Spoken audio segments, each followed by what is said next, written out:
Okey puan-puan, ini adalah mesin pasta ya.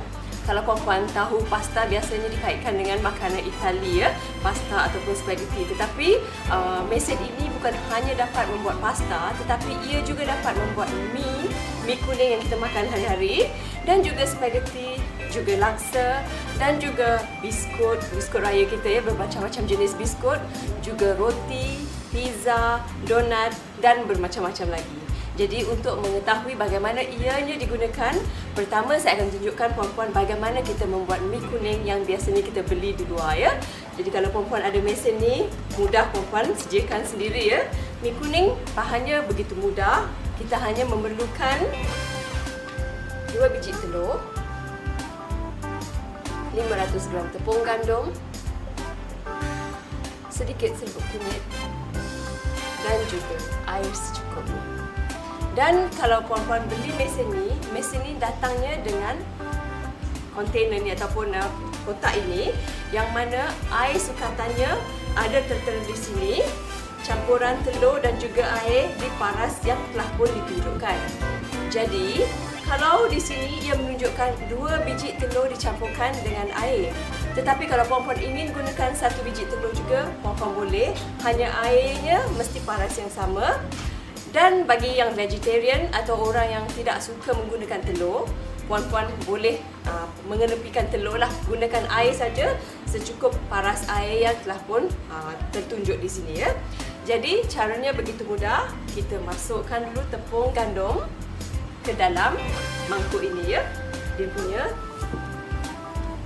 dalam ini, dan di sini kita hanya boleh mengisi 500 gram, jangan lebih daripada itu kerana ia hanya boleh menampung sebanyak 500 gram bahan tepung ya.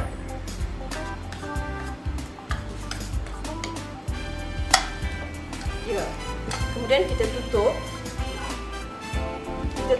dia kerana cecairnya hanya kita masukkan kemudian ya. Jadi di sini saya akan sukatkan air dia terlebih dahulu, iaitu campuran telur.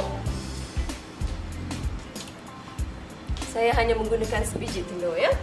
Dan di sini adalah paras air yang mana saya akan menuangkan air sampai ke paras yang dikehendaki ya.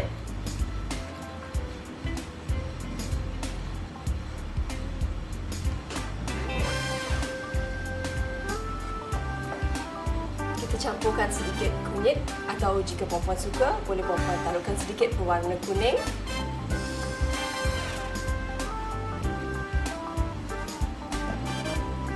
Dan kita kacau dia ya.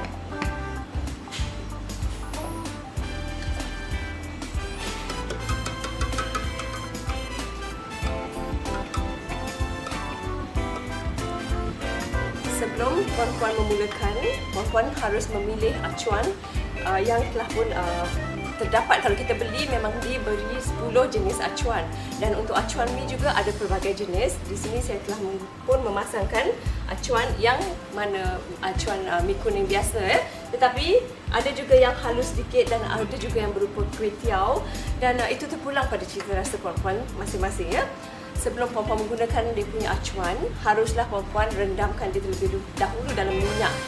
Jadi maknanya kalau kita rendamkan acuan ni dalam minyak supaya ia memudahkan perjalanan keluar mi tadi. Kalau puan-puan terlupalah, orang kata kalau terlupa nak merendamkannya, bukan tak boleh keluar, tetapi susahlah sikit ya.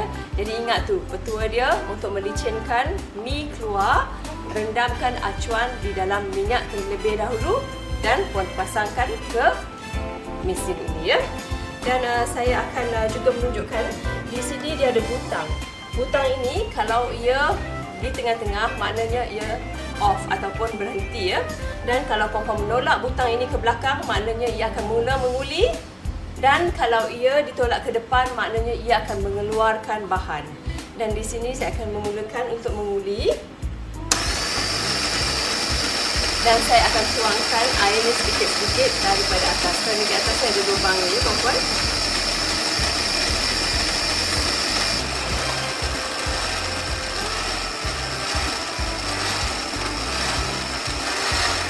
Satu lagi, puan-puan.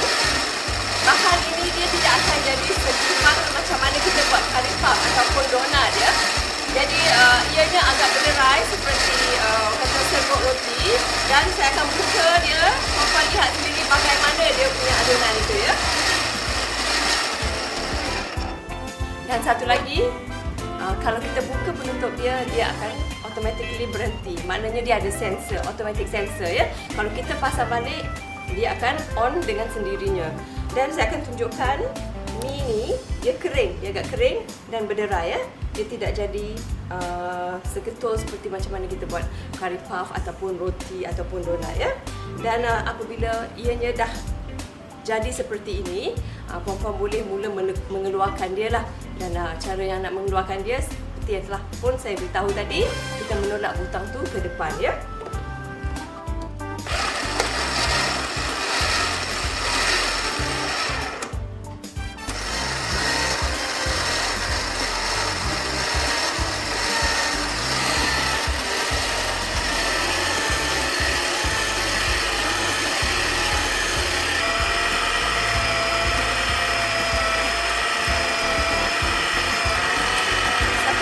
Puan ya, bawahnya ada kipas dan kipas ini akan mengeringkan mie.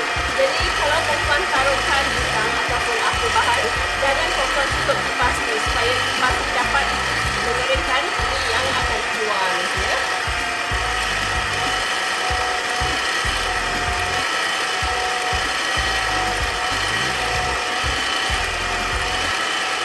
Sekarang ni saya akan tukarkan acuan ni kepada yang bentuk kecil. Jadi puan boleh berhentikan mesin dan juga akan tukarkan dia ya.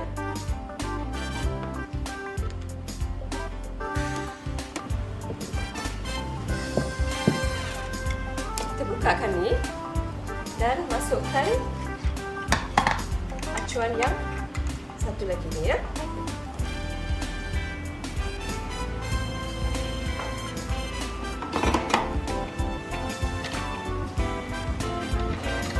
Pasangkan skru dia balik semua. Tapi jangan puan skru terlalu ketat ya. Kerana kalau terlalu ketat juga agak susah ini nak keluar. Biarkan dia sederhana saja ya. Dan saya akan keluarkan lagi ini yang berbentuk halus ya.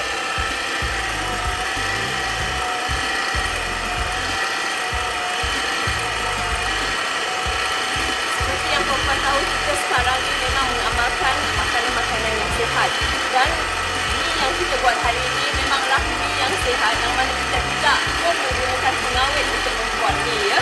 Biasanya kalau kita beli di luar, mie memang menggunakan pengawet dan mungkin dia punya orang kata hayat masa dia tu agak lama pun kita tak tahu. Jadi kalau kita dapat hidangkan pada keluarga, mie yang kita buat dengan orang kata memakan masa lebih kurang 10 ataupun 15 minit, alangkah orang kata seronoknya anak-anak dan juga keluarga ya. Ibu mereka dapat menghidangkan makanan yang betul-betul sihat dan juga mereka bangga kerana ibu mereka juga dapat menghasilkan mie untuk mereka makan bersama-sama keluarga. Kalau kita menggunakan 500 gram, selepas dicelur, mie ini akan jadi 1.2 kilo ya puan-puan. Banyak juga tu. Dan kalau kita ada tetamu di tengah malam, misal kata dia lah tak tahu apa kita nak hidangkan ya. Kalau kita ada mesin dan juga bahan yang telah tersedia ada, kita dapat pun membuat mie dan boleh kita hidangkan pada tetamu kita. Walaupun tak kira waktu apa mereka mampir ke rumah kita ya. Dan satu lagi puan ya, jika puan sedang mengesan mie, apabila bunyi telefon, puan jangan berhentikan mesin ni ya. Kerana kalau kita berhentikan, dia akan jadi berat, dia akan susah sikit nak keluar. Biarkan dia terus keluar dan puan potong anggaran panjang mana yang puan suka ya. Ini terpulanglah pada kita rasa masing-masing. Di sini ya, kita boleh potongkan anggaran